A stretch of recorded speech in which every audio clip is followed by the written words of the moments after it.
Hey guys, what is up? I know I probably look like a total mess because I am.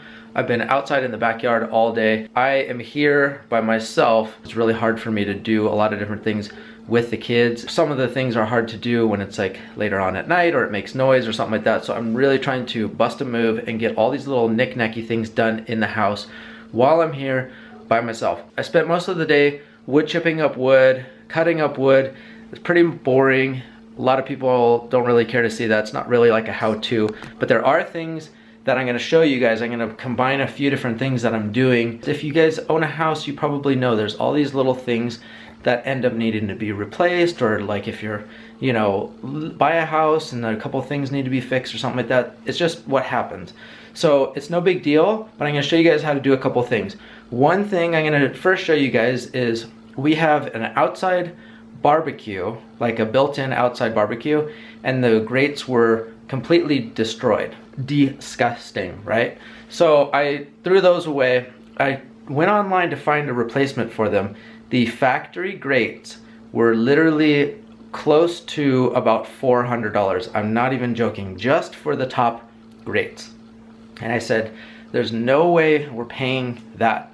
So first thing we're gonna do is I'm gonna show you, I found adjustable grates at Home Depot. I think they were like $17.95 a piece.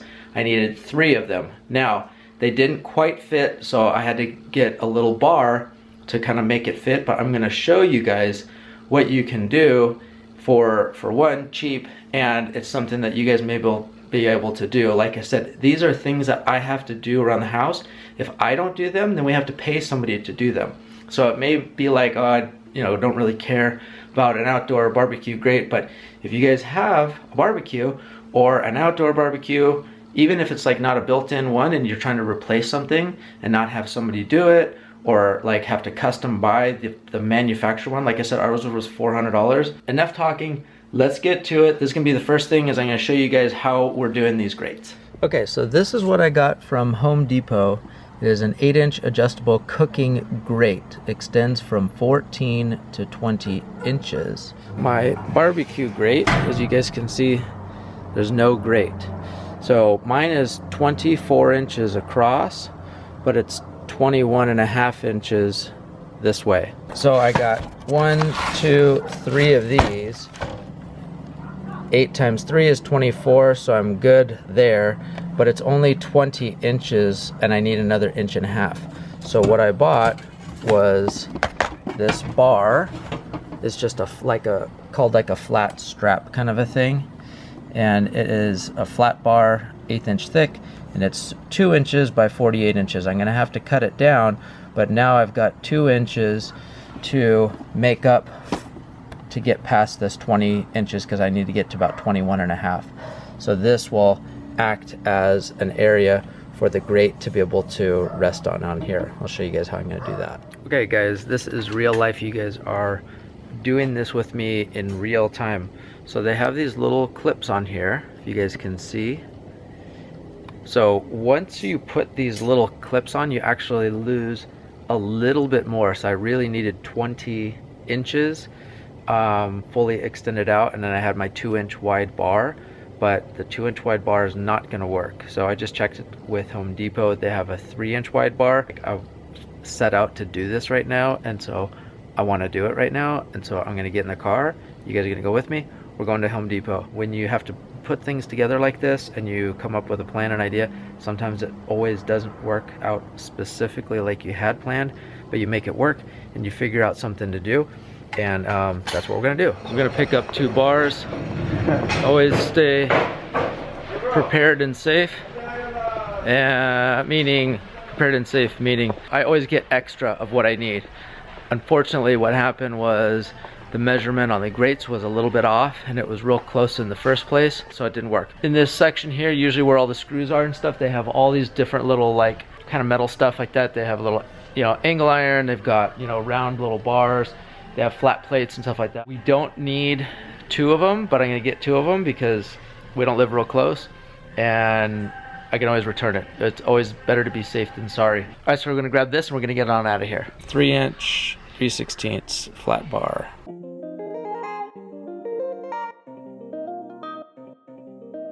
Alright guys, it's getting cold, so I've got my jacket on. So first thing, we now have our 36-inch, sorry, it's 36 inches long, but our 3-inch wide bar here. So now we're going to mark it out to 24 inches, and it's going to end up going across here.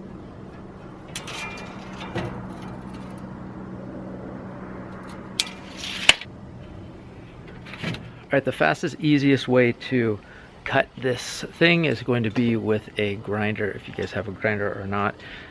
They're not very expensive. I don't know, you could probably pick one up for like 30-40 bucks or something like that. They really come in handy because you can use them for like a million different things. So all right, let's bust this out, get this stuff going. It's already like full-blown dark out. I've got all the lights on and stuff. It's not too late, so let's party.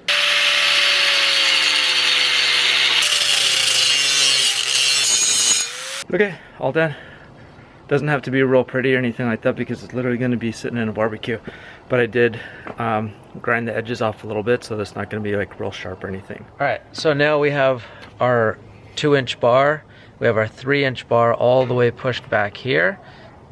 Grates are going to rest on that, but the grates could still move back and forth. So we're going to run this top bar right on the back edge here, and then it will hold it from being able to go back and forth. I'll show you guys in just a second. So 24. Okay guys, let's put the whole thing together. So we had our 3-inch, and we're putting it all the way to the back. Slide that back. Now we have our 2-inch plate, which we're putting on top of that. It's gonna help it from sliding too far. It's gonna butt right up into it. Right there. And now our grates. Let's see.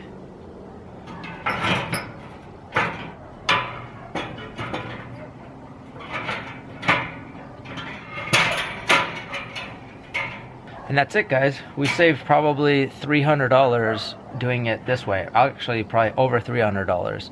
This was less than like 100 bucks to get all of this stuff, and it was going to be like $400 to buy the original grates. And there's nothing wrong with these ones. They do make like a high heat flat black if you really wanted to flat black the back of these bars back there. But honestly, after you cook on it and stuff like that, it gets heated up anyways. It's probably going to get like black and kind of soot and stuff anyway. So, and it's all the way in the back. You're really not even going to notice it. So let me show you guys up close so you guys can see. All right, so I know it's dark, but bear with me. So this side, we're butt up all the way against the edge here, and then it goes all the way to the end, all the way over on this side. And then here we had our 3-inch underneath that it's holding on, and then we put our 2-inch up top here, which prevents it from sliding. And it's gonna slide a teeny bit, but it can't slide that much. It's only sliding like 1/8 of an inch. It can't go anywhere. All done. All right, part 2. Woo! Everybody's over here. Say hi, everybody. Hi, everybody. Shannon may or may not know this, but I filmed the barbecue fix, and then also in this I'm going to be fixing, let me show you, our issue right here. 2 issues. One, this hose end broke off. The hose snapped off, and this is all corroded. And 2, the inside part of this is leaking. I can't tighten it anymore. So I'm going to end up, because this is stuck on here and this is probably worn out in here, you could get new washers for this. But instead of doing that, I'm going to just go turn the water off. We're going to cut it off here and just put a whole new contraption on. But this thing is leaking very bad. Okay, so first things first, we need to turn off the water coming into the house. There's actually sometimes 2 different water inlets, one that's attached to the house, and then there's one that's usually attached like along kind of the street here, right at the front of the property. It says water meter, and it's like right next to the street right here. And so we're gonna shut this off. We're gonna open this up and shut this off right now. Here's your valve right here, and going turned this way means it's in line, turned on, and if it's turned this way, going the opposite way of the hose or the line, that means it's turned off. We have a lot of pressure, so I have mine turned a little bit at an angle, and so now you can see that is cranked off. Just for fun, to show you guys, this is another area for the water as well too. See how it's vertical straight up? That means it's turned on, but this is more of like house kind of water, and that main one actually feeds this, and that one does a lot of the garden and landscaping stuff. So my point is, if you were like working on something inside the house, you could probably just turn this water off right here at your house. So next thing, after you shut the water off, you're gonna wanna turn this open, or wherever you're working with. This has already had a drip and been dripping the entire time when I was in the front of the house, so it's basically all emptied out as it is already. All right, so these are the tools basically that we needed. We're getting this shark bite. This end is gonna push on to the pipe sticking out of the wall. Then we have a threaded area here, and then we're gonna be using our Teflon tape to seal those threads. And then we're gonna screw on our little water spigot right here. And that's basically it. But first, we need to cut it. I'm gonna use a Sawzall. You could use a grinder, you could use a Sawzall, you could use a jigsaw, or just like a hand hacksaw if you wanted to use a hand hacksaw. So you can also use a hacksaw if it's in an area where you don't have any electrical, or if you guys don't want to buy, you know, any tools or something like that. So I'm going to show you guys with a hacksaw, and this is going to make it a pretty easy, clean cut. Daddy. Great job, Daddy. Thanks, honey. Thanks for all your help. We're cutting it. Thank you, sweetie. Thank you. Okay, Daddy. thank you, honey. Okay, so as you can see, this is just 1/2" copper tubing coming out, but we do need to clean off all the paint on here and then clean up all the inside. So we've got some sandpaper, and we're just gonna clean all this up.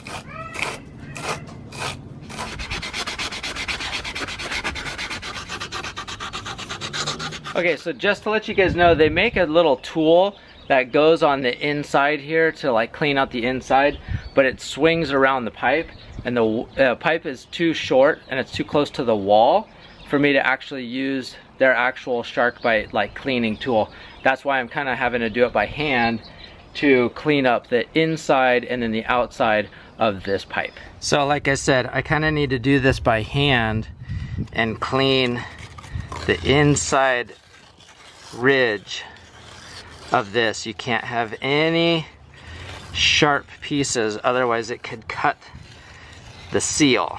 I'm just taking a piece of sandpaper, as you can see, and just cleaning out the inside here. All right, so we're gonna do this and put this thing together up here on the bench. This is my PTFE tape, or also known as Teflon tape. It is windy, so bear with me here. We're gonna put this on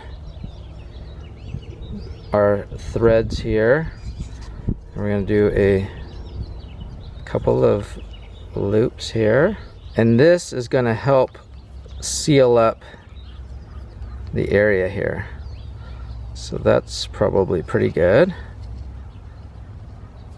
And then you can just snap it off by hand. Push that down so it doesn't catch anywhere. And now we're gonna screw this together. We'll be able to start it off by hand. So at some point it just starts to get tighter and tighter. So now I basically need a wrench to get it on here.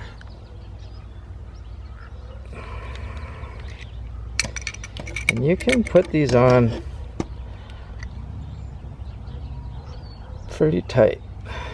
There's our whole thing, and then if you saw what this was, and now this is just gonna push right onto our pipe out of the wall. Yes, there's a little plastic piece in here, just making sure that it's pretty straight. There we go. And that's it. Now this thing will swivel right here because this is how it's built and made. So that will swivel around a little bit. And if you can see, open it up, the water's coming out. Close it up. Water's off. Okay, so now the real test is going to be when we turn the water back on and actually put a bunch of pressure through that line. So now we're gonna go back out to the front of the house. Oh, sorry, it's dark for a second. We're gonna go back out to the front of the house and we are going to turn the water on. But when I turn the water back on, I usually like to leave like a lower sink or something on the downstairs bathroom a little bit cracked open, just to help like relieve some of the pressure. Otherwise, it gets that like kind of like craziness. So let's shut the screen first and foremost, so no bugs, spiders, snakes, insects, bees, or anything like that gets in here. So going back out to the front, let's go turn the water back on. Okay guys, let's inspect our work. I'm not seeing any leaks. Let's crack it open.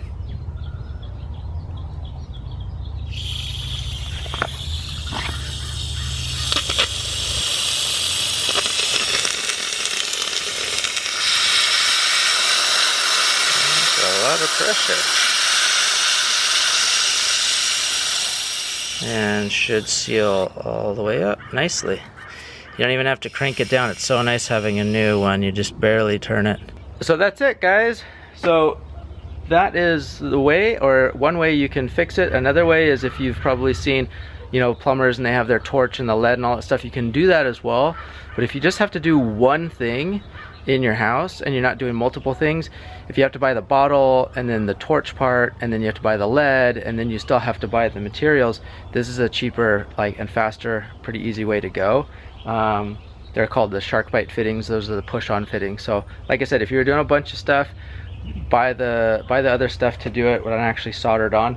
But like I said, this is super easy, done deal, and it's all fixed. So thanks again, as always, for being here, for supporting us. Let me know if you guys like these kind of videos, and I'm trying to pick up the camera and show you guys things that I'm fixing. Like, this is like real stuff that I have to fix, not like, oh, I wonder if people want to watch how to do this. These are things that I need to fix around the house, and that's kind of like how being a homeowner is. And like I had mentioned before, stuff happens, stuff breaks, stuff needs to be replaced, fixed, different things like that, and it's all kinds of random stuff.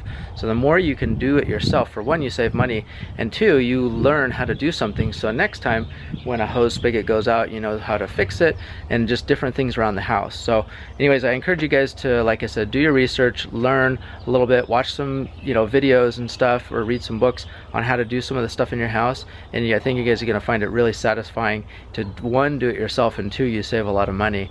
And it just, I don't know, I always feel good like fixing and making our house better. So anyways, thanks again as always for being here and for supporting us. We love you guys so much, and we'll talk to you later. Bye.